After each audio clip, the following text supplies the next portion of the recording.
Okay, well, just in the spirit of dialogue, we actually, let me quash a popular rumor. In business, we actually teach dialogue. We teach conversations, and we also teach stakeholder engagement. So in the spirit of dialogue, I'm just going to build in terms of what we've seen here. I'd like to kick it up one more level of analysis, beyond the individual level, and see in organization studies, what we like to address is okay, well, how are things done in groups? And when we take groups together and they do stuff, we call those organizations. Two premises in terms of my contribution, which will be less than 5 minutes. First of all, the good news is we can't keep on going the way we've going. Raul, thank you so much for that intro. I don't have to speak about it because the popular myth of we're going to run out of natural resources is a myth, because we're going to run out of life before we run out of natural resources, given the way we're consuming it. And one of our biggest culprits is, in fact, carbon. So the question is, from a business perspective, all organizations and businesses usually do is follow this pattern and figure out what we want. And then they give us what we want.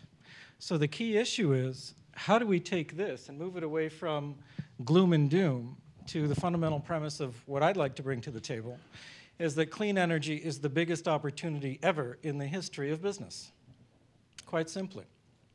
So rather than looking at where our organization's leading us, well, it's quite clear where our current organizational practices, and I would add our consumer preferences in terms of our choices around consumption, are leading us to an experience that reinforces beliefs that business can continue as usual, and Raul, you're right, it cannot. It has to continue, I wouldn't say as unusual, because I think we're in the midst of the most unusual period of civilization that we have, as we basically cut off our noses to spite our face over and over again in having a totally unsustainable pattern of what contributes to success, what contributes to happiness.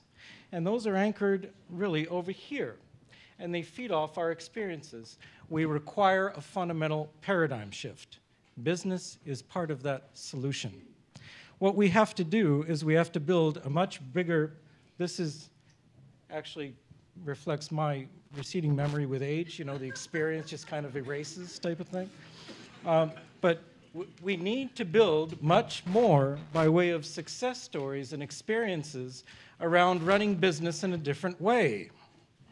A lot of that depends, by the way, fundamentally on the preferences of the people in this room. You have to stop buying product. You have to stop investing in organizations that lead you down a similar path saying, this is what you need. You need a product that's going to fall apart in 2 years. You need a product that is as cheap as possible. You need to pursue consumption patterns in terms of your food that has no bioregional agenda whatsoever. Just buy the cheapest food, even if it's a pear that's flown in from South Africa in December, because we all do that stuff. We have to fundamentally dislodge that and say, there's a different reason that makes us happy. And that's grounded in a whole series of different assumptions about a sustainable future. There's something really remarkable about businesses. Once they hear that from you, they make different stuff for you to buy from them. If General Motors can come up and produce the Volt, right, really, really quickly, then we can stop buying pears from South Africa in December because their carbon footprint is just overwhelmingly embarrassing, okay?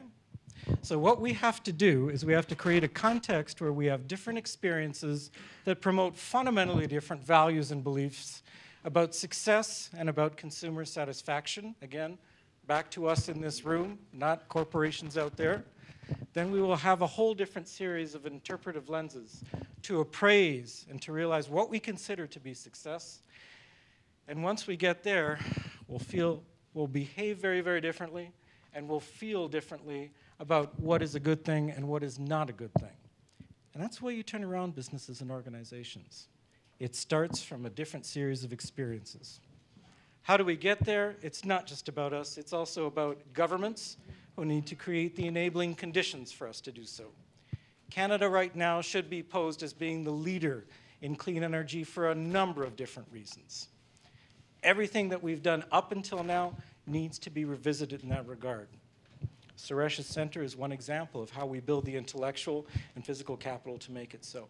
So my provocation to us in terms of how do we actually do this, how do we fill this bucket and give it critical mass so we can start reframing these things and have different organizations from which to purchase our stuff. Thank you very much.